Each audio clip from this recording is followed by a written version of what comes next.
నమస్తే, నేను మీ బోస్ కుమరి. నిన్నటిదాకా జనసేన పార్టీకి సంబంధించిన నాయకులందరూ కూడా సైలెంట్ గా ఉన్నారు. ఈ తిరుపతి కల్తీకి సంబంధించిన లడ్డు ఈ వ్యవహారంలో అటు ఎప్పుడైనా పవన్ కళ్యాణ్ గారు ప్రస్తావించి స్పందించడమే తప్ప ఎప్పుడు కూడా జనసేనకు సంబంధించిన నాయకులు ఎక్కడ ప్రస్తావించినటువంటి పరిస్థితి లేవు. దీన్ని వైసీపీ పార్టీ కల్తీ జరిగి కూడా కనీసం అది నెయ్యి కాదు, అది కెమికల్ నెయ్యి అని చెప్పి సిబిఐ అంత పెద్ద ఎత్తున చెప్పి ఛార్జ్ షీట్ వేసినా కూడా అదిగో పవన్ కళ్యాణ్ గారు జంతు గోవులు అన్నారు, ఇదిగో చంద్రబాబు నాయుడు గారు జంతు గోవులు అన్నారు, అవి లేవు కాబట్టి మా తప్పేం లేదనేటువంటి విధంగా ప్రస్తావించడం ఏంటంటే వాళ్ళు మొట్టమొదటిగా ఉధృతంగా ముందుకు తీసుకొచ్చారు. దీన్ని అలర్ట్ అవ్వలేకపోయారు. కూటమికి సంబంధించి అలర్ట్ గా లేరు.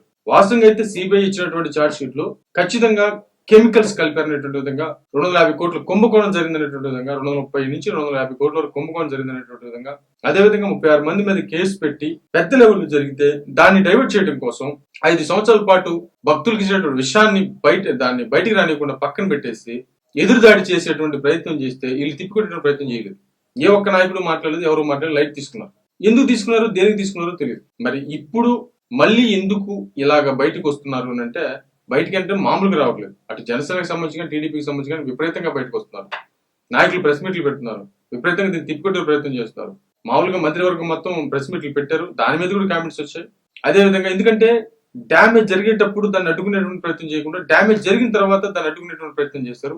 దీని గురించి పునరాలోచన చేసి దీని మీద చేసేటువంటి ప్రయత్నం చేస్తారు. ఇది బాగా లాస్ అయిపోయింది.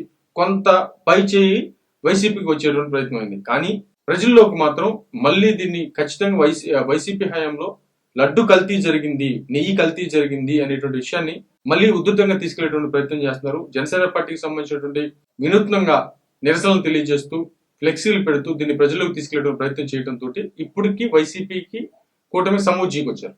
ఈ విషయంలో దీన్ని ఇంకా ముందుకు తీసుకెళ్లాలనేటువంటి విధంగా అయితే మాత్రం కూటమి ఉంది అనేది మాత్రం తెలుస్తోంది. ఇప్పుడు నేను పక్కన ప్రొజెక్ట్ చేస్తున్నటువంటి ఫోటోలు కూడా చూడొచ్చు. విపరీతంగా దీని మీద కొంత వినూత్నంగా ముందుకు తీసుకెళ్లే ప్రయత్నం మరి కూటమి చేస్తుంది అనేది మాత్రం ఎటువంటి ఆసక్తి లేదు. మరి మీరేమంటారు?